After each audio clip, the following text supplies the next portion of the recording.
Ils ont 6 ans, 8 ans, 12 ans. Ils sont les héros de vidéos mises en scène par leurs parents. On les appelle des enfants youtubeurs ou des enfants influenceurs. Dans leurs vidéos, ils ou elles ouvrent des cadeaux, ils jouent à des jeux offerts par des marques. Est-ce que c'est pour le plaisir ou est-ce que c'est du travail ? Jusqu'à présent, cette activité n'était pas encadrée juridiquement, mais c'est en train de changer. La semaine dernière, une proposition de loi a été examinée à l'Assemblée nationale. Elle a été adoptée à l'unanimité, a été saluée par Muriel Pénicaud, qui est la ministre du Travail, et par Franck Riester, ministre de la Culture. Et pour en parler, nous sommes avec Bruno Studer. Bonjour. Bonjour. Vous êtes député LREM du Bas-Rhin et c'est vous qui avez déposé cette proposition de loi qui vise à encadrer l'activité des mineurs de moins de 16 ans sur les plateformes en ligne. À vos côtés, Thomas Romer. Bonjour. Bonjour. Vous êtes président de l'Observatoire de la parentalité et de l'éducation numérique, OPEN, on dit Open. Avant de parler de cette proposition de loi, on va faire un état des lieux. Quelle était la règle jusqu'à présent, monsieur le député ? Les parents ont le droit de faire tout ce qu'ils veulent ou presque ? Presque. Ils étaient encadrés dans leur activité économique parce qu'ils généraient quand même des revenus.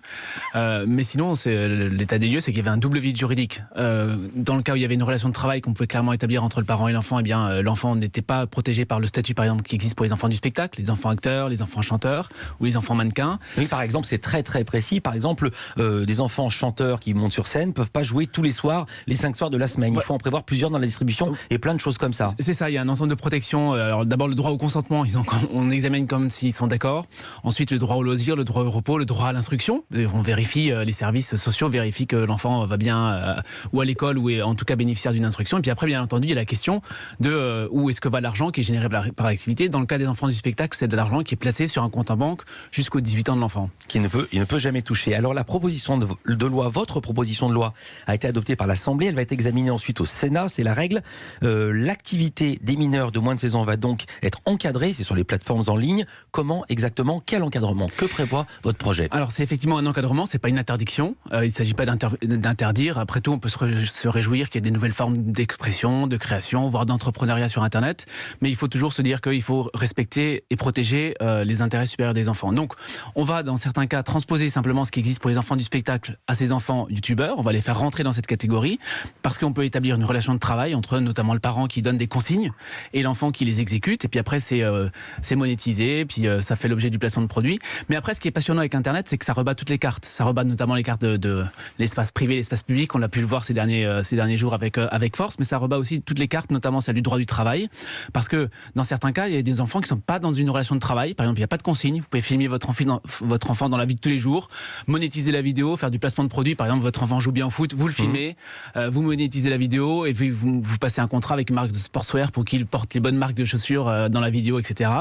Mais pour autant, donc, il n'est pas dans une relation de travail parce qu'il n'y a pas de consigne, mais il n'est plus dans du loisir non plus, parce qu'il y a un intérêt lucratif derrière, et donc il fallait inventer, pour le coup vraiment inventer un nouveau système de protection. Donc on rend une déclaration des parents obligatoire, au-delà de certains seuils, que ce soit des seuils de revenus, que ce soit des seuils de nombre de vidéos, d'heures de vidéo, parce qu'il peut y avoir des cas où, même s'il n'y a pas de revenus qui sont générés, il y a des parents qui poussent leur enfant à faire des vidéos parce qu'ils voient un bon filon, peut-être. Et puis il faut responsabiliser les entreprises qui font du placement de produits. Donc il y a une amende qui est prévue pour ces entreprises si elles ne vérifient pas que cette déclaration a été faite. Et d'ailleurs, 48 heures avant le vote de la proposition de loi, on s'est rendu compte que l'industrie la Fédération Jouets et Périculture a fait passer une charte à ces entreprises pour justement aller, on va dire, moraliser un petit peu la pratique du placement de produits chez ces kits influenceurs. Vous venez à peine de l'évoquer, j'allais justement vous en parler. Comment va se passer la vérification ? Est-ce que c'est l'État ? Est-ce que ce sont les entreprises ? Est-ce que c'est les parents qui vont déclarer ? Comment vous allez savoir ce que gagnent les parents ? Comment vous allez vérifier que les vidéos sont bien tournées le mercredi, le week-end, pendant les vacances et pas pendant les heures de cours ? Mais en fait, c'est différents acteurs qui vont rentrer en jeu, y compris les associations de protection de l'enfance qui vont pouvoir signaler un certain nombre de cas qu'elles auront identifiés grâce à la collaboration avec les plateformes, notamment que j'exige dans la rédaction de l'article 4. Et ensuite, c'est simplement un outil de plus. Ça ne va pas tout permettre de résoudre du jour au lendemain. De toute façon, la loi... Vous n'avez pas répondu à ma question. Comment vous allez vérifier que les parents respectent la charte que vous exigez ? Alors c'est plus qu'une charte. La charte, c'est pour les D'accord, mais ma question c'était comment vous vérifiez ? Alors comment on vérifie ? Eh bien tout simplement, l'administration est capable d'avoir des données, on va avoir des informations grâce à la collaboration qu'on exige des plateformes, et puis ensuite c'est soit la protection de l'enfance, c'est-à-dire la direction départementale de la cohésion sociale qui va pouvoir diligenter des enquêtes dans ces familles-là, soit c'est le juge qui va pouvoir examiner simplement les revenus qui sont générés par cela et comment est-ce qu'ils sont traités, et puis après c'est typiquement, par exemple, un enfant du spectacle, pour avoir l'autorisation de le faire jouer jouer dans un film ou dans une pièce, eh bien vous passez devant une commission. Oui, mais ça c'est très facile puisqu'on sait quand il est sur scène, il y a une équipe de tournage. Mais comment savoir que les parents font refaire prise sur prise sur prise et que pendant 2 heures le petit gamin doit faire un numéro de jonglage au lieu de l'avoir fait en 5 minutes? C'est là où ça va être très difficile. Eh bien, dans le cas d'une relation de travail, il y a des informations qui sont à donner de la part du producteur, hein, en l'occurrence ici le parent, mais effectivement c'est entièrement délicat puisque vous rentrez dans le domicile des gens. Après c'est pour ça que dans une des dispositions de la loi, c'est de faire des recommandations en nombre d'heures de tournage maximum par journée.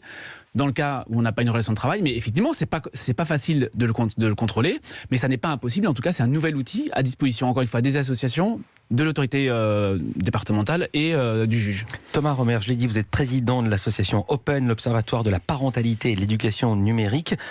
Comment vous travaillez avec les familles, avec les enfants? Vous êtes saisi de ce sujet depuis assez longtemps. En 2018, vous aviez saisi le défenseur des droits pour que ces mineurs bénéficient du même statut, notamment que les enfants mannequins. Où en est votre combat?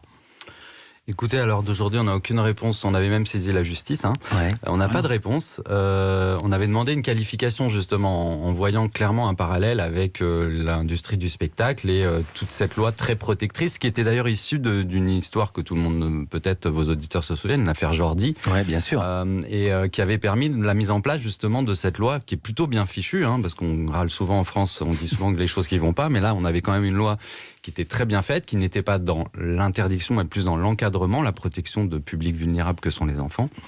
Et nous, du coup, on s'est rendu compte que ce phénomène prenait de l'ampleur, que les vidéos étaient de plus en plus nombreuses, généraient de plus en plus de clics, et puis surtout, quand on s'est amusé à aller compter le nombre de vidéos qui étaient publiées, on arrivait pour certaines chaînes à plus de 30 vidéos par mois, ce qui voulait dire clairement que ces enfants n'avaient plus d'activité de loisir. Parce qu'une vidéo qui dure 10 minutes, en tant que professionnel de l'audiovisuel, je ne vais pas vous apprendre que derrière, il y a du montage, il y a du temps de tournage qui dépasse tout ça. Vous savez quoi? Même nous ici, on ne fait pas 30 émissions par mois. On en fait 22. Non mais c'est juste, le chiffre est ahurissant. On va entendre à quoi ça ressemble.